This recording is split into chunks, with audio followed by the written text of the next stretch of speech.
Wish লিস্টে থাকা একটা খুব সুন্দর প্লেসে আমি সেদিন সেজে গুজে ঘুরতে গিয়েছিলাম অ্যান্ড ফাইনালি আমার ঈদের মেন ড্রেসটাও পরেছি। তা নিয়ে থাকছে আজকের এই ব্লগটি। আশা করছি ফুল ভিডিওটি আপনাদের কাছে ভালো লাগবে। আসসালামু আলাইকুম এভরিওয়ান, আই হোপ আপনারা সবাই ভালো আছেন। আল্লাহর রহমতে আমি অনেক বেশি ভালো আছি। চলে আসলাম আরেকটি নতুন ব্লগ নিয়ে। আমাকে সীমান্ত ঘুরতে নিয়ে যায়নি বলে আমি বাসায় খুব মন খারাপ করেছি, তো সে সেদিন আমাকে ঘুরতে নিয়ে যাচ্ছিল। আর আজকে আমার ঈদের মেন ড্রেসটা আমি পরবো। আমার এই সুন্দর ঈদের ড্রেসটা আমি লুকজু থেকে নিয়েছি। প্রত্যেক ঈদে আমি চেষ্টা করি তাদের থেকে একটা ড্রেস নেওয়ার জন্য। আর অনেকে আমার এই সুন্দর ইয়ারিংটার কথা জিজ্ঞেস করছিলেন। আমার ভিডিওর ক্যাপশনে আমি এই পেজটা মেনশন করে দিব। এটা আমার একটা ফেসবুক পেজ থেকে নেওয়া হয়েছে। তো রেডি হয়ে গিয়েছি, এখন হচ্ছে গাড়িতে উঠে যাচ্ছি। আজকে আমরা যেই জায়গাটাতে ঘুরতে যাব সেই জায়গাটা খুবই সুন্দর একটা প্লেস। আমি আগের বছর রোজার ঈদ থেকে আসলে আমি সেই জায়গাটা দেখে রাখছিলাম, কিন্তু আগের বছর আমার যাওয়া হয়নি।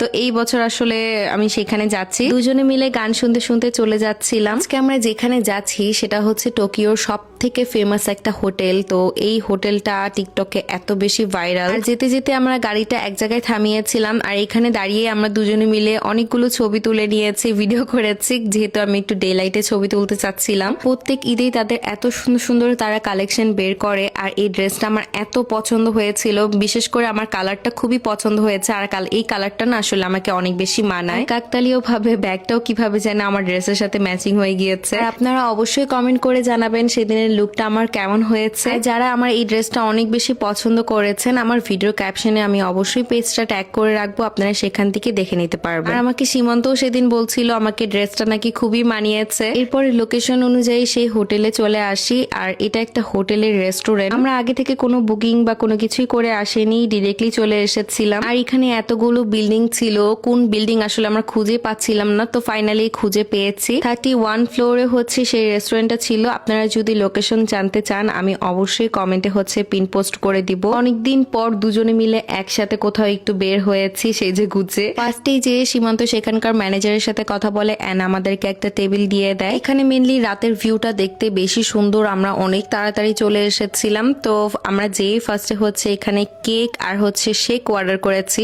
কেকটা এত বেশি মজা ছিল, এই কেকটা আপনারা মাস্ট বি ট্রাই করতে পারেন। সেখানে যে কেকটা আমার এখনো মুখে লেগে আছে, আমি আবার সেখানে গেলে এই কেকটা ট্রাই করতে চাই। যেহেতু এটা একটা 5 স্টার, তো স্বাভাবিক এখানকার প্রাইস অনেক বেশি থাকবে। এই কেক আর এই হচ্ছে শেকের প্রাইসই ছিল 5,000 কি 5,500 ইয়েনের মতো। আই থিঙ্ক আমার যতটুকু মনে আছে এই হোটেলটার নেম হচ্ছে দ্য টোকিও এডিশন। আমার খুবই পছন্দ হয়েছে। তারা প্রত্যেকটা সেকশনে হচ্ছে এরকম প্ল্যান দিয়ে হচ্ছে সাজিয়েছে। সব থেকে ইন্টারেস্টিং পার্ট হচ্ছে এখান থেকে একদম টোকিও টাওয়ারের যে ভিউটা আছে সেটা দেখতে অনেক সুন্দর লাগে। মেনলি যখন রাত হয় তখন টোকিও টাওয়ারে যে লাইটিংটা সেটা দেখতে অনেক সুন্দর। আমরা সন্ধ্যা পর্যন্ত থাকতে চেয়েছিলাম, যেহেতু আমরা তাড়াতাড়ি পৌঁছে গিয়েছি, আমাদের 2 ঘন্টাই লিমিট ছিল সেখানে থাকার। আর উপর থেকে না ভিউটা দেখতে অসম্ভব সুন্দর লাগছিল। তাদের ইনডোর আউটডোর দুটোরই প্লেস আছে। তো আমি ভেবেছিলাম যে আমি আউটডোরে যেয়ে বসবো, কিন্তু আউটডোরে হচ্ছে তাদের তখন অফ ছিল, যেহেতু বাহিরে প্রচুর ঠান্ডা আর বাতাস ছিল। বাট তারা আমাদেরকে বলেছে আমরা সেখানে যেয়ে ছবি তুলতে পারবো। দেখেন এখানে কোনো মানুষ নেই। একদিক দিয়ে ভালো হয়েছে, আমরা সেখানে যে একটু এনজয় করতে পেরেছি